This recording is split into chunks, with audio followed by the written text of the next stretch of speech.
une chanson d'amoureux, pour une émission d'amoureux, parce qu'on va parler de mariage ce soir. Bonsoir à tous, quel plaisir de vous retrouver les amis. C'est Sullivan à l'antenne de Radio Grand Lac 88 FM. Comme tous les lundis, 19h, 20h, dans votre émission, on parle de tout. Vous êtes de plus en plus nombreux à nous suivre, 1536 personnes à suivre Radio Grand Lac sur Facebook. Un grand merci mes chers amis, cette radio c'est la vôtre, elle n'a du sens que si vous vous l'appropriez, alors parlez-en autour de vous. Le seul média qui traite de l'actualité d'Aix-les-Bains, du lac du Bourget et de tout le territoire Grand Lac, c'est Radio Grand Lac. On démarre cette émission comme toutes les semaines avec les remerciements pour mon invité de la semaine passée. Et la semaine passée, Radio Grand Lac a eu le privilège de recevoir un invité de prestige, Édouard Jay.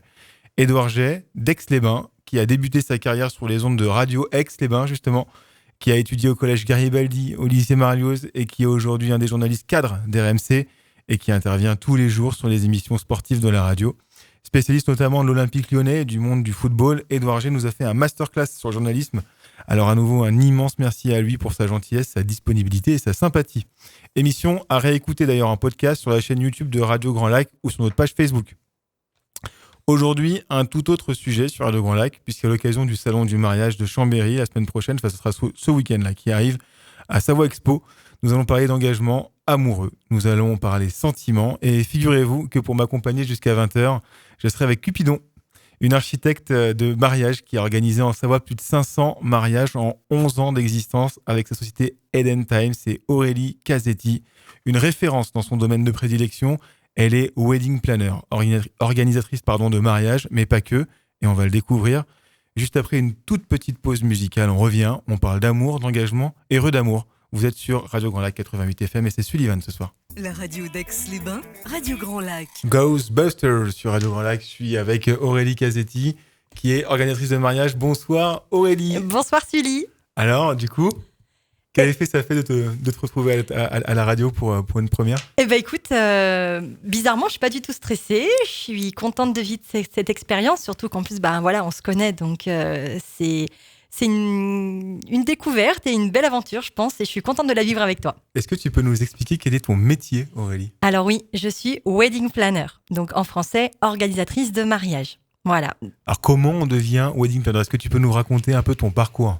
Alors moi j'ai un peu un parcours atypique qui serait pas le même si je devais tout recommencer aujourd'hui. Donc moi j'ai créé ma société de wedding planner en 2006, donc ça fait 13 ans.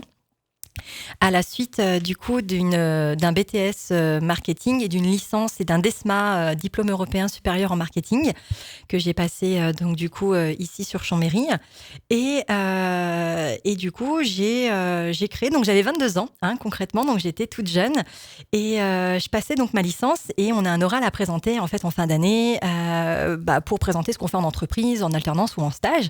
Et moi ça faisait déjà 1 an et demi, 2 ans que je travaillais sur mon business plan pour créer en fait ma société de wedding planner, et devant le grand jury le jour de l'examen, au lieu de présenter mon rapport de stage, j'ai présenté au bluff en fait comme ça au jury qui n'était pas au courant en fait mon projet de business plan de création d'entreprise. Donc tu as présenté ton business plan au jury sur lequel tu devais passer ton BTS, ta licence. Ma licence. Ta licence, d'accord, tout simplement. Et ça a été pris comment du coup par le monde du jury ? Très bien. Alors j'avais un jury qui était uniquement masculin, donc c'est vrai que leur expliquer, leur parler que j'allais monter une boîte de mariage, c'était pas encore trop d'actualité dans les mentalités. Donc c'est vrai que ils étaient un peu avec des yeux tout écarquillés en me disant mais qu'est-ce qu'elle fait ? Après le dossier, j'avais quand même bien monté mon projet, donc c'est vrai que ils m'ont quand même écouté, ils m'ont pris au sérieux et résultat, j'ai eu une très très très bonne note à ma licence. T'as eu combien ? 17,5. Ouais, c'est une super belle note. Voilà. Bravo. Alors du coup, tu te retrouves à 22 ans, donc devant un jury en train d'expliquer un business plan sur lequel donc, tu veux le faire organisatrice de mariage, mais à quel moment ? Donc là, on doit être en quoi ? En 2003, 2004 ? Là, on était en 2006, en fait, quand 2006. J'ai passé mon examen, oui. Et à quel moment tu te dis wedding planner, c'est précisément le boulot que je vais faire ? Parce qu'en 2006, personne ne sait vraiment ce qu'est un wedding planner, non ? Exact. Alors c'est vrai que l'idée, en fait, c'est pas moi qui l'ai eue, donc j'ai pas le mérite du coup d'avoir moi-même trouvé ma vocation. Je savais déjà depuis très jeune que j'avais cet esprit entrepreneurial de par ma famille et surtout mon papa qui est qui a eu pas mal d'affaires, qui était un businessman. Donc je m'amusais toujours quand j'étais petite sur son bureau à tamponner en fait avec tous ces tampons tapés à la machine. Enfin voilà, je me voyais vraiment dans le rôle d'une chef d'entreprise. Mais c'était que des idées et même à partir de 16 ans, quand on me demandait ce que je voulais faire plus tard, je disais patronne. Alors on me rigolait un petit peu au nez. Des fois, on me disait mais patronne de quoi? Je dis je sais pas, mais patronne. Voilà. Donc c'était un petit peu ça, mais après c'est donc dans le cadre de mon BTS où j'étais en alternance, je vendais en fait des maillots sublimés pour les équipes de rugby de toute la France et j'avais donc un patron qui avait une secrétaire et cette secrétaire un matin j'arrive au travail et elle me dit Aurélie, j'ai trouvé le métier que tu feras plus tard. Je dis ah bon, bah quoi, qu'est-ce que c'est? Et elle me dit tu feras wedding planner. Je dis mais qu'est-ce que c'est ça?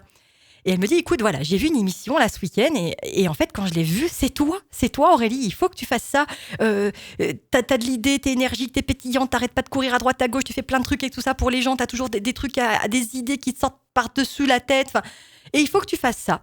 Je dis, ah bon, mais c'est un métier? Elle me dit, oui, ça vient des États-Unis, ça arrive en France, il y a quelques entreprises à Paris, mais tu feras un carton, j'en suis sûre. Alors du coup, j'ai regardé quelques émissions parce que ça commençait un petit peu tout doucement à se faire connaître. Et quand j'ai vu l'émission, je me suis reconnue. Et je me suis dit, je serai patronne et je serai wedding planner. Donc déjà là, à ce moment-là, révélation, wedding planner. C'est ça. Alors, wedding planner, c'est plutôt large comme sens. Dans ton entreprise, qu'est-ce que tu fais? Tu t'occupes de l'organisation du mariage de A à Z. Alors oui, j'ai plusieurs pôles dans mon entreprise. C'est vrai que j'ai démarré en 2006 en étant wedding planner. Donc wedding planner, c'est un couple qui vient me voir avec une envie, un rêve, des idées, un budget aussi, des impératifs. Ça peut être la date, ça peut être un lieu, ça peut être une thématique. Et ils me disent on vous confie tout ça et puis vous m'en ressortez quelque chose de joli qui tient la route. Et voilà, donc mon métier, c'est ça, en fait, c'est de mettre en relation des mariés qui ont des besoins et des désirs avec la réalité, c'est-à-dire des conditions logistiques possibles, dans un timing imparti, et de leur faire rencontrer des gens qui correspondent à leurs besoins, à leurs envies, et qui seront à même, du coup, de leur apporter les solutions dont ils ont besoin. Et moi, je suis un petit peu, je crée, en fait, toute cette harmonie sur la date de leur mariage pour que le jour J, tout soit beau et cohérent et harmonieux et que tout se déroule bien. Alors, parmi les prestataires qu'on retrouve dans un mariage, il y a donc le traiteur. Bien sûr. Mais j'imagine qu'il y en a des tas d'autres. Oui, le principal déjà, ça va être le lieu de réception parce que c'est un peu lui qui va définir aussi la date du mariage. C'est toi qui proposes justement les lieux de réception? Ça dépend. Soit les mariés ont déjà un lieu qu'ils ont déjà contacté ou alors effectivement, ça m'arrive de proposer des lieux de réception, oui. Donc en fait, tu travailles en partenariat avec des établissements? Des établissements, des restaurants, des lieux qui se privatisent, des traiteurs, des DJ, des photographes, des caméramans, des nounous pour les enfants, des maquilleuses, des coiffeuses, des caméramans, tout ça, des gospels, tout ce qu'on peut imaginer. Gospels? Bien sûr. Bien sûr, pour une cérémonie laïque ou religieuse, on peut faire appel à différents types de voix et de musiciens. Oui. La cérémonie laïque, c'est quelque chose de tout nouveau? Oui, alors en fait, les cérémonies laïques, ça fait partie de mes nouveaux challenges. Parce que du coup, 2006, j'ai développé la partie wedding planner. Je me suis intéressée aussi à la décoration parce que c'est vrai que c'est dans notre métier wedding planner purement, en parlant purement wedding planner, c'est vrai qu'on voit que le côté organisation, logistique, timing, budget. Et il me manquait une petite part de créativité. Donc du coup, j'ai décidé en fait d'ouvrir le pôle à la décoration, donc via les Décos d'Éden, qui est ma deuxième structure, où dès 2010, en fait, j'ai pu proposer moi-même sous mon identité les décorations de mes mariés. Donc tu t'occupes de la décoration aussi de tous les mariages, quoi. Exact. Je m'occupe de l'organisation et de la décoration. Et d'ailleurs, il y a certains mariés qui ne font pas appel à moi pour l'organisation, mais qui viennent me consulter aujourd'hui uniquement pour la décoration. Ah oui, d'accord. Donc ça a plutôt très bien marché, en fait. Donc ça s'appelle les Décos d'Éden. Les Décos d'Éden, oui. Et du coup, est-ce que tu as un showroom ou justement, parce que quand tu présentes quelque chose à des clients, comment est-ce qu'ils peuvent se rendre compte de la qualité qu'ils ont là sous les mains? Alors oui, on a un sacré showroom parce que du coup, on est basé au Vivier du Lac et que en tout, concernant l'atelier, les bureaux, le stockage et le showroom, on a plus de 300 mètres carrés. Ah oui, d'accord. Et on reçoit donc sur rendez-vous, les gens, ils nous contactent, ils viennent nous voir et en fait, ils nous montrent des photos ou nous expliquent un petit peu ce qu'ils veulent comme ambiance dans leur décoration de mariage. Et nous, voilà, on met des choses sur la table, on fait un petit travail un petit peu d'équipe. Et après, je réfléchis à leur projet, je leur fais une proposition. Et s'ils sont partants pour qu'on travaille ensemble, je leur fais en fait une vraie table test où ils viennent du coup au showroom et en fait, on a monté leur table de mariage avec toute la décoration. Voilà. Hyper complet. Je suis avec Aurélie Casetti ce soir de la société Eden Time. On revient donc sur le salon du mariage qui aura lieu ce week-end et on parle bien sûr de son expérience. 500 mariages, 13 ans d'expérience derrière elle. Ça va continuer à parler sur Radio Grand Lac tout de suite après une pause musicale. Du Mont du Chat au terme d'Aix-les-Bains. Radio Grand Lac. Radio Grand Lac. Radio Grand Lac, 19h, 20h avec Calogero, mais aussi avec Aurélie Casetti de la société Eden Time, wedding planner, à son actif 500 mariages. Aurélie, c'est bien ça? Oui, c'est bien ça. À peu près, hein, j'ai pas compté exactement, mais on a passé la barre des 500 en tout cas, oui. Et attends, mais parce que du coup, 500 mariages, ça fait à peu près 50 par an, c'est ça? Ouais, là, on fait entre 50 et 60 mariages par saison. Alors, tu dis on parce que vous êtes combien en tout? Alors, du coup, tous les ans, j'ai une petite jeune que je forme en alternance parce que du coup, je donne des cours d'événementiel aussi.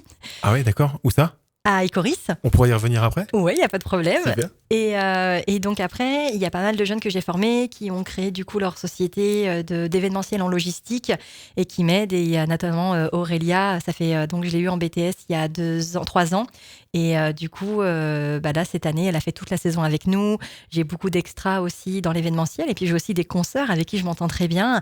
Et elles n'hésitent pas à venir, en tout cas, sur mes mariages pour me donner un coup de main lorsque j'ai besoin. Donc, oui, entre les sous-traitants, les alternances, du coup, les saisonniers que je prends l'été aussi, allez, on peut monter sur jusqu'à 6 ou 7 sur un week-end. Sur un événement? Non, on peut faire jusqu'à à peu près 4 mariages par week-end. Tu peux sortir 4 mariages par week-end? Oui, deux en organisation et avec leur décoration bien entendu et 2 décorations à part. Waouh, c'est vrai que ça commence à faire du boulot ça. Hein. Ça fait beaucoup de chargement de camions, ouais. Et t'as des camions d'ailleurs Eden Time qui tournent un peu? Oui, j'ai un camion qui est pas floqué, comme ça on reste un petit peu plus neutre. Et j'ai un petit Kangoo floqué Eden Time, ouais. Ah, génial. Et du coup, pour en revenir donc à ton showroom, parce que c'est vrai qu'on dit wedding planner, mais donc finalement t'as aussi un showroom. Et tu disais tout à l'heure que tu vendais des dragées, mais je n'en vois plus nulle part des dragées. Quoi. Et justement, en fait, il s'avère qu'il y a quelques magasins qui n'existent plus au jour d'aujourd'hui sur le bassin du coup de la Savoie. Et on a vu arriver dans le magasin des gens que d'habitude on ne voit pas, des gens pour des baptêmes, des communions, etc. Et qui arrivaient un petit peu désespérés en me disant mais vous vendez des dragées? Oui, on vend des dragées. Et ils sont bons vos dragées? Chez oui, ils sont tous fabriqués en France.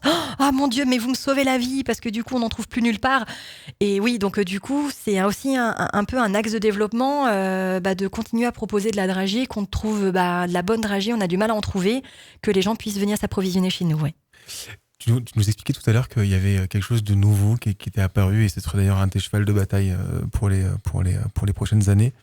Ça concernait les cérémonies laïques. Déjà, ça vient d'où la cérémonie laïque? Depuis quand on a le droit d'en faire? Et qui est apte à pouvoir en faire de ces cérémonies-là? Tu peux nous expliquer en quelques mots ce que c'est? Bien sûr. Alors, les cérémonies laïques, c'est une vogue qui arrive du coup des États-Unis aussi.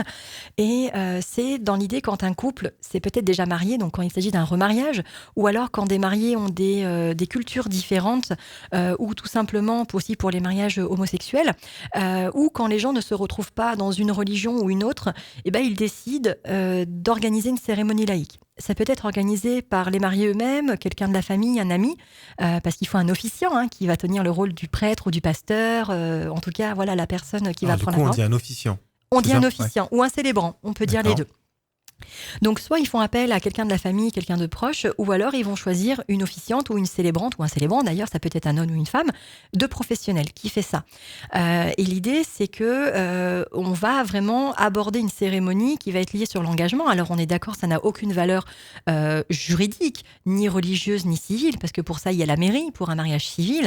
Et après, lorsqu'on fait un mariage religieux, on signe des registres religieux. Là, en soi, c'est plutôt un engagement moral, basé sur l'engagement qu'on prend envers soi-même, envers la famille qui est là, qui participe à cette journée. Mais voilà. Tu parlais de professionnel. Je veux dire, concrètement, quand tu fais une cérémonie laïque, comment tu te professionnalises? C'est-à-dire, tu as un diplôme? Comment ça marche? Alors non, c'est un petit peu tout le souci qu'il y a, qui draine tous les métiers qui tournent autour du mariage en tant qu'officiant, en tant que wedding planner. C'est vrai que moi, à mon époque, quand je me suis montée, il n'y avait même pas d'école vraiment d'événementiel. Donc ça a été, moi, je suis vraiment une autodidacte. Je me suis montée il y a 13 ans, je me suis débrouillée toute seule. Vraiment, j'ai pas eu même de consoeurs à la rigueur qui étaient déjà montées et qui auraient pu m'aider. Non, voilà, j'ai vraiment démarré toute seule. Au jour d'aujourd'hui, c'est vrai qu'il y a des écoles, donc des wedding planners qui se tournent vers la formation pour justement créer des écoles du mariage où des femmes, surtout des femmes, où il y a des hommes aussi, mais c'est surtout un métier féminin, qui veulent du coup changer de carrière et qui vont payer une formation. Mais c'est vrai que elles peuvent payer une formation en art floral, en décoration, en wedding planner ou en officiant. Mais c'est vrai que ce n'est pas des diplômes reconnus par l'État. Ça reste des formations privées. D'accord, mais donc quand même, tu peux te former Bien sûr. À aborder un événement aussi important que celui d'animer finalement une cérémonie laïque. Ah bah oui. La cérémonie laïque, elle peut prendre n'importe quel thème, elle peut se retrouver n'importe où. C'est finalement le contenu et on va dire le côté solennel qui va jouer. Oui, alors après, pour l'endroit, c'est vrai que l'avantage d'une cérémonie laïque, c'est qu'il n'y a pas besoin d'être dans un lieu de culte. Donc, on peut l'envisager où on veut. Souvent, 99% des mariages, elle est célébrée dans le lieu de réception parce que ça évite des temps de cortège pour rien. Il faut aussi penser à un plan B parce que on imagine souvent les cérémonies à l'américaine dehors, avec le soleil, dans un champ, etc., dans un jardin. Mais il faut aussi envisager la possibilité que malheureusement, il y ait la pluie. Donc, il faut envisager un plan B, un plan de repli. Mais hormis ça, oui, après, le contenu est complètement libre à partir du moment où on est sur l'émotion, où on met les mariés en valeur, en avant, et où on prône en fait l'amour, l'engagement et la sincérité. Oui, tout à fait. C'est ça le plus important. Ok, cérémonie laïque. Donc là, du coup, c'est toi qui les organises désormais, les cérémonies laïques? Oui, alors en fait, depuis 8 ans, depuis que ça devient un petit peu à la mode, on les organisait dans le mode logistique, c'est-à-dire qu'on l'adressait, on installait les cérémonies, on faisait les allées, on accueillait les gens qui s'installaient, même limite, des fois, on passait la musique, on s'occupait de la sortie de cérémonie, mais j'avais jamais eu en fait le plaisir moi-même de célébrer une cérémonie. Et comment c'était? Enfin, du coup, tu les célèbres maintenant? Oui, maintenant je les célèbre. Alors en fait, c'est parti un petit peu de quelques mésaventures qui m'est arrivée l'année dernière. Tu nous racontes? Oui, je vous raconte. J'ai fait un mariage où en fait les gens avaient choisi un ami pour le faire. Et en fait, à une semaine du mariage, la personne était totalement en panique et j'ai même cru que limite elle allait pas venir au mariage, elle se sentait plus du tout en fait de le faire. Elle y allait à reculons, vraiment elle y allait à reculons, etc. Moi j'étais hyper embêtée parce que j'avais des impératifs. Moi, ce genre de détails, faut que ce soit bouclé, sinon je peux pas avancer sur mon organisation et mon jour J. Donc j'étais un petit peu coincée, j'avais d'autres choses à gérer et du coup ça a été un petit peu compliqué. Bon, au final tout s'est bien passé, la personne a été là, elle a géré, elle a assuré, mais c'est vrai que du coup je me suis dit mince, au final. Si ça avait été moi, il n'y aurait pas eu de problème. J'aurais pas eu de stress. Et même moi, j'aurais pas eu de stress, etc. Et du coup, je me suis dit, mince, allez, je me lance. C'était donc, au départ, c'était pour être dans la maîtrise parfaite de l'événement que tu organisais. C'est ça. Alors, du coup, il a fallu... alors, j'ai vraiment même pas fait de publicité pour ça parce que, du coup, du fait que je rencontre des mariés et que je leur parlais de cette nouvelle activité, ils m'ont fait confiance parce que s'ils me font confiance pour leur... Ça coulait de source. Voilà, ça coulait de source. Donc, j'ai eu cette chance-là, en fait, que des mariés m'ont fait confiance. Mais il y a un couple, surtout, la première cérémonie que j'ai faite, je leur ai dit, voilà, écoutez, concrètement, c'est un challenge. C'est-à-dire que je vais la faire avec toute ma passion, tout mon amour, etc. Et vous allez me dire ce que vous en pensez. Vous êtes un petit peu mes cobayes. C'est-à-dire que si je vois l'assistance en pleurs, que tout le monde est content, que vous êtes ravis de votre cérémonie, je lance officiellement cette activité. Et du coup, le mariage s'est passé et les mariés m'ont dit « Oui, tu peux y aller, c'est bon, les yeux fermés. » Et t'en as fait combien depuis? Alors là, j'en ai fait que 8. Alors c'est sûr qu'à comparer des 500 mariages organisés, c'est vraiment un bébé, ce projet. Mais ça me tient vraiment à cœur. C'est quoi le contenu que tu mets justement dans ton discours à ce moment-là? Alors, j'essaye vraiment de créer une cérémonie déjà qui ressemble à mes mariés. Ça veut dire que j'ai pas de texte préconçu, des textes à trous, où en fait, je viens juste meubler. Déjà, j'essaye aussi de remettre les choses dans leur contexte parce que les gens qui participent à une cérémonie laïque ne savent pas forcément ce que c'est. Donc du coup, avant que le mariage commence, j'essaye justement d'apaiser un petit peu les choses, dire voilà, aujourd'hui on est là pour ça, on est là pour telle et telle personne. Est-ce que vous savez ce que c'est qu'une cérémonie ? Non, vous inquiétez pas, on va passer un bon moment. C'est un engagement moral que prennent les mariés envers eux-mêmes et envers vous aujourd'hui, et c'est surtout un moment émouvant qu'on doit vivre. Donc voilà, pensez à vous exprimer, à applaudir, à pleurer, à rigoler. C'est un moment pour vous, donc profitez-en aussi. Voilà, donc déjà, j'explique un petit peu le concept. Et après, les mariés, en fait, je fais passer un questionnaire, vraiment où il y a une quinzaine de pages, où les mariés, en fait, le remplissent, chacun de leur côté sans tricher, et ils me le renvoient, ce questionnaire. Et moi, je l'étudie. Et de ce questionnaire, en fait, je vais créer un texte sur leur histoire. Qui ils étaient avant de se rencontrer, qu'est-ce qui s'est passé au moment de leur rencontre, qu'est-ce qui a fait que ça a changé leur vie, et pourquoi on est là aujourd'hui. Voilà, le chemin qu'on a parcouru pour être là aujourd'hui. Parce que les gens les connaissent, les mariés forcément, mais des fois, ils les ont pas croisés au même moment dans leur vie. Et des fois, c'est bien en fait de raconter une histoire du début jusqu'à la fin et de savoir en fait, moi, je suis là aujourd'hui pour officialiser leur mariage, mais concrètement, pourquoi on en est là, quoi. C'est sublime, on parle d'amour sur le Grand Lac, moi je trouve ça génial. On revient après une courte pause musicale où je suis avec Aurélie Cassetti, dirigeante de la société Eden Time, architecte de mariage, Cupidon. Non, pas Cupidon. Architecte de mariage. C'est plutôt. mieux. Ok, bon d'accord, ça va. Donc on se retrouve du coup avec une architecte de mariage, Aurélie Cassetti sur le Grand Lac, juste après une petite pause musicale, 88 FM. À Aix-les-Bains, Radio Grand Lac. Radio Grand Lac. SIA sur Radio Grand Lac jusqu'à 20h. Je suis avec Aurélie Cassetti de la société Eden Time. Elle a fait 500 mariages. Elle a participé à 500 salons du mariage, non ? Peut-être pas autant. Non. Un tout petit peu moins. J'ai participé à 13 salons, enfin un peu plus, mais du coup, ça fait depuis la création que oui, je participe et que je suis présente sur les salons du mariage et notamment sur celui de Chambéry qui a lieu ce week-end. Et pour toi, c'est un événement incontournable de ta saison ? Disons que oui, c'est important parce que beaucoup de mes prestataires me font confiance et pour moi, c'est un petit peu un enjeu d'être présente et de les représenter à travers mon enseigne parce que du coup, on est une belle équipe et c'est important pour moi d'investir dans cette communication pour marquer ma présence et marquer aussi le fait que on s'aide tous à progresser. Donc oui, c'est important que je sois là. Parce que dans l'idée, en fait, toi, ta présence, c'est par extension la présence de tous tes partenaires. Finalement. Exactement. Ouais. Et donc, dans l'idée, là, vous serez combien d'exposants sur le salon du mariage ? Je crois qu'on est un petit peu plus de 70 exposants.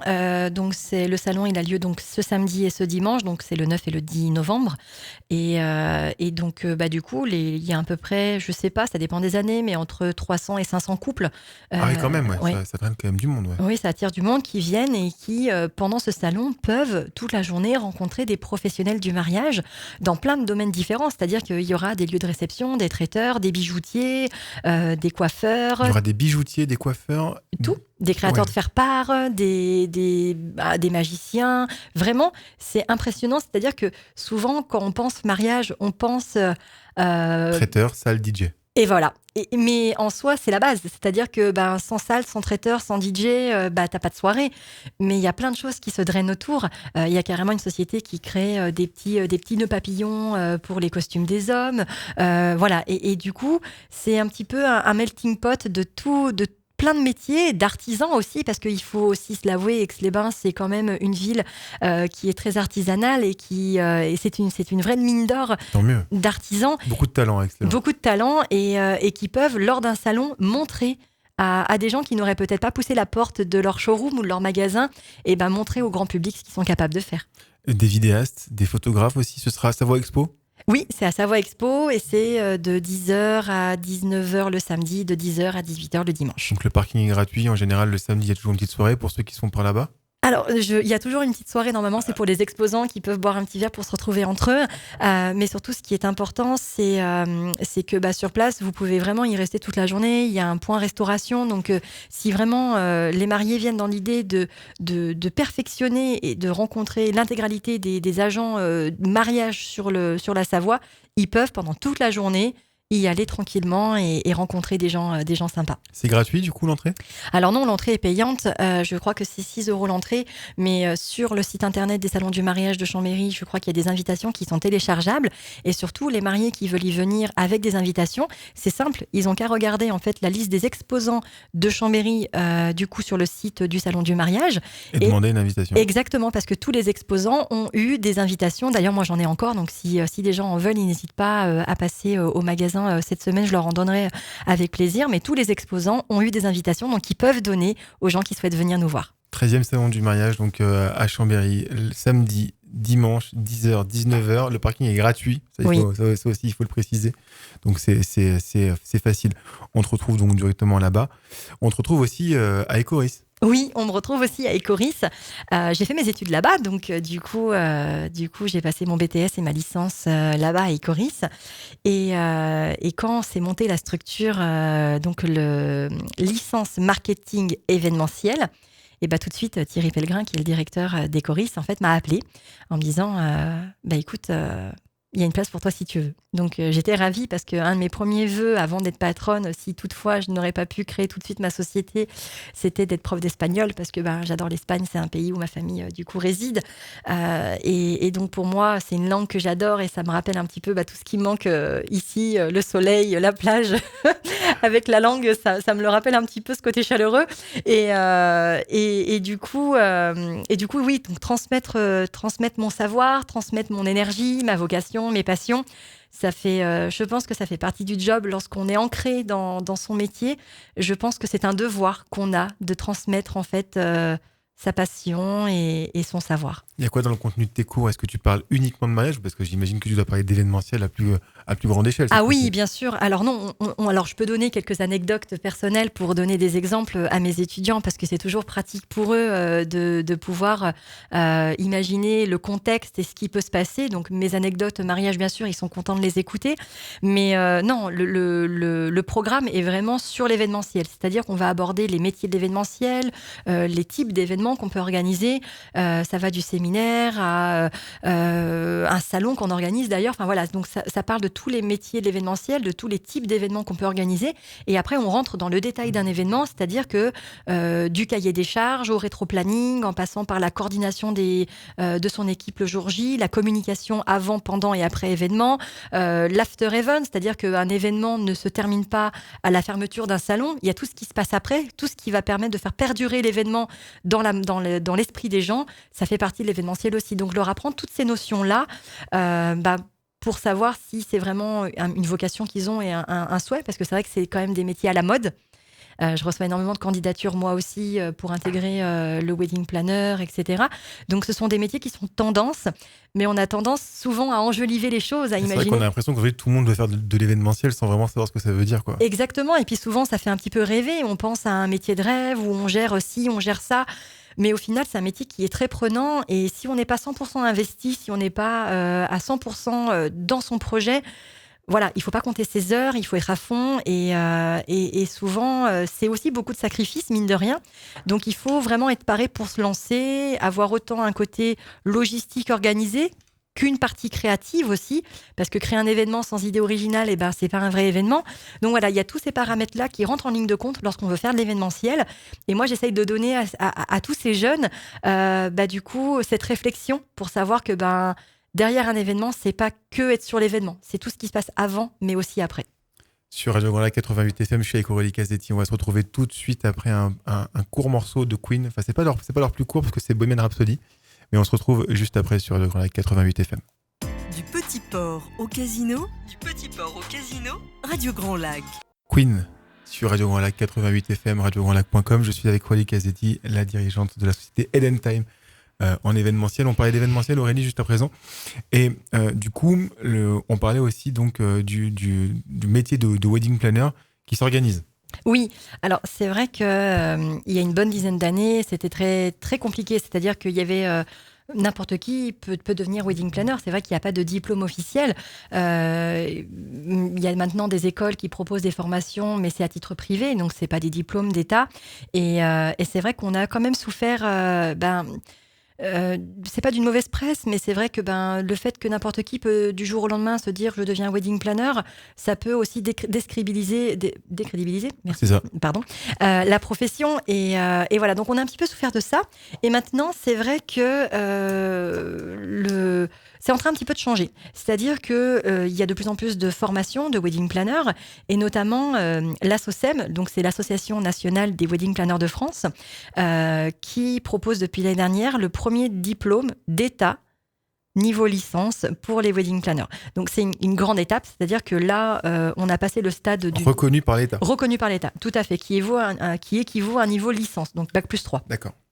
Donc c'est une grande première, c'est très bien. Moi je suis vraiment pour ça, c'est vraiment un engagement que je prends. Déjà le fait que je donne des cours d'événementiel, je m'inscris dans une tendance à transmettre mon savoir et pour moi c'est très important. Un réel engagement effectivement dans ta démarche. Ouais. Exactement. Je m'engage aussi à former tous les ans ou tous les 2 ans selon les contrats un jeune en un contrat d'apprentissage ou d'alternance. Donc pour moi c'est aussi important de donner sa chance aux jeunes et de leur montrer la réalité du métier parce que en théorie c'est bien beau, mais après la pratique c'est quand même beaucoup. C'est autre chose. Eh ben oui, c'est quand même beaucoup plus formateur. Et du coup. Toi, tu t'es engagé justement avec cette nouvelle association qui s'est créée alors. Exactement. Donc en fait, je les ai contactés et avec une collaboratrice à moi qui est Virginie Racano de Mariage à Soi, qui est une de mes consoeurs avec qui je m'entends très très bien. On a à peu près les mêmes valeurs et c'est vrai que on s'est tourné vers la SOCEM parce que c'est une association qui va promouvoir cette énergie entre les wedding planners. C'est vrai que c'est un milieu qui est plutôt féminin, qui est assez compliqué des fois de tout s'entendre comme il faut. La concurrence notamment. Exactement. Donc moi, j'ai jamais eu de problème avec la concurrence. Au contraire, je trouve que lorsqu'elle est belle et lorsqu'elle est saine, c'est un très beau challenge. Et le fait... ça tire tout le monde vers le haut. Exactement. Donc moi, je suis pour ces valeurs-là. Virginie partage ces valeurs aussi. Et du coup, on a rencontré donc du coup les personnes de la SOCEM. Donc Virginie les a rencontrées à Paris. Et du coup, on prend le pôle région Rhône-Alpes. Ça veut dire que tous les événements wedding planner sous l'entête à SOCEM vont être drivés par Virginie ou par moi. Donc l'idée, c'est de créer une certaine éthique, de créer une certaine valeur à tout ça. Et la SOCEM est donc le premier organisme qui ont créé une formation diplômée d'État de wedding planner. Donc le but aussi pour moi, c'est de tendre à professionnaliser ce métier, à le rendre encore plus crédible et dans l'idée que les wedding planners de demain seront automatiquement formés sur des diplômes valorisants. Et reconnus par l'État. Exactement. Est-ce que tu peux nous raconter, parce que du coup en 500 mariages, tu dois avoir des anecdotes incroyables à nous raconter. Oui. Un de tes plus beaux souvenirs, si on peut dire comme ça. Moi, je suis quelqu'un qui est très axé sur les rapports humains, les valeurs, l'émotion. Voilà, j'ai besoin de ça en fait pour vibrer. Pour vibrer, voilà. C'est grâce à l'émotion que je perçois que j'arrive à donner le meilleur de moi-même. Donc c'est aussi important du coup de créer un lien très particulier avec mes mariés. Et j'ai notamment rencontré un couple qui avait des difficultés en fait à avoir un enfant. Et ils avaient mis du coup le projet du mariage en route pour laisser un petit peu de côté voilà tout ce qu'ils avaient traversé pour essayer d'avoir un enfant. Et j'imagine que ça n'a pas dû être des phases très faciles pour eux. Et il s'avère qu'à 1 mois de leur mariage, elle est tombée enceinte et qu'elle l'a annoncé en fait à tout le monde le jour du mariage. Et là, je peux vous dire, j'en ai des frissons quand j'en parle parce que tout le monde pleurait, tout le monde était tellement content pour eux. Et ça a été un très, très beau moment, très émouvant. Même moi, j'ai versé ma petite larme. Et voilà, c'est ce genre de moment qui fait qu'on fait ce métier. Et à contrario, il a forcément dû y avoir aussi des gros moments de stress. Heureusement, parce que sinon on n'existerait pas. Oui, disons qu'on crée des plannings, donc l'idée c'est que tout s'harmonise et que tout se passe bien, mais bien entendu il y a des imprévus, bons ou pas, hein, mais ça peut être aussi des bons imprévus. Mais oui, j'ai eu un imprévu qui... a été un petit peu dur il y a quelques années où une mariée avait commandé des macarons individuels, donc en dessert. Donc des gros macarons. Des gros macarons par personne. Ça faisait partie de la pièce principale du dessert. Et donc moi, j'étais à l'église en fait quand les mariés ont été livrés des macarons par le pâtissier. Et il s'avère que je monte, dès que j'arrive au vin d'honneur, je vais voir donc du coup les serveuses, je demande c'est bon, les macarons ont été livrés ? Oui, c'est bon, ils sont dans la chambre froide. Bon, ok, je repars à mes occupations. Je devais gérer la liste des photos de sous-groupe. Enfin, voilà, j'avais pas mal de trucs à faire. Et puis, 19h, je monte dans la salle, j'allume les bougies pour que toute la déco soit belle, terminée, pour que les mariés puissent venir voir la salle. Et là, je me dis, à part acquis de conscience, je vais vérifier à quoi ressemblent ces macarons. Et j'ouvre la chambre froide et je vois 3 pauvres petites boîtes. Donc, on était plus de 150. Donc, des macarons individuels n'auraient jamais tenu dans 3 boîtes. Et là, j'ai dit, mais c'est ça qui a été livré ? Il me dit, ouais, c'est ça qui a été livré tout à l'heure. J'ouvre et en fait, c'était... Des petits macarons. Et ouais, des petits macarons. Alors là, coup de panique totale parce que du coup, 19h, j'appelle la pâtisserie. C'est la femme de ménage qui m'a répondu. Elle est en train de fermer. Bien sûr, tous les pâtissiers étaient partis depuis longtemps. Donc là, moi, gros coup de stress. Donc j'ai un petit peu extériorisé. Sur le pâtissier. Voilà. Et du coup, le pâtissier, au début, sûr de lui, parce que j'ai réussi à l'avoir au téléphone, il me dit mais non, vous avez commandé des petits. Je lui dis non, je m'excuse. Regardez le bon de commande. Et là, il se rend compte de son erreur. Il a réuni toute son équipe. Et ils ont réussi à me ressortir avant minuit 200 macarons livrés. Ok, ça c'est... Et là, ça a été hard. Les maris n'ont jamais été au courant. Non, parce que du coup, j'allais surtout pas les prévenir avant parce que j'allais pas gâcher leur repas de mariage en sachant que j'avais la solution. Donc, ça servait à rien de mettre de l'huile sur le feu. Et les macarons ont été très bons, ils ont été appréciés, etc. Donc, j'ai pas voulu... donner une petite note négative à un pâtissier. J'ai sauvé le dessert, concrètement. T'as sauvé le dessert. Aurélie, pour conclure, si je te dis 6 septembre 2008. C'est la date de ton mariage avec Gaël. Exact. Parce que, chers auditeurs, il faut que vous le sachiez. Moi, ça fait plus de 10 ans que je connais Aurélie et je la suis, bien sûr, parce que c'est Aurélie qui m'a marié. Et vous voyez, donc déjà 11 ans plus tard, on est toujours amis. Oui. Donc ça, tu crées quand même des liens incroyables avec tes mariés, quand même, ça, il faut le dire. Et puis, je suis toujours marié, surtout. Heureusement. Et d'ailleurs, j'embrasse très très fort ma chérie Gaëlle qui nous écoute, j'en suis sûr. Voilà, merci pour tout, Aurélie. Merci à toi, Sully. C'était un moment génial. Ouais. Je te souhaite un excellent salon du mariage. Merci beaucoup. J'espère que tout se passera pour le mieux, mais bon, je suis pas très inquiet pour toi. Et puis pour le reste, voilà, vous continuez cette semaine sur Radio Grand Lac. Dès demain matin à 7h, ce sera Audrey qui sera à l'antenne et pour la matinale, bien sûr. Et puis nous, on va se retrouver la semaine prochaine avec encore plein de choses encore au programme. Restez à l'écoute sur Radio Grand Lac 88 FM, radiograndlac.com. Sur les bords du lac du Bourget, Radio Grand Lac.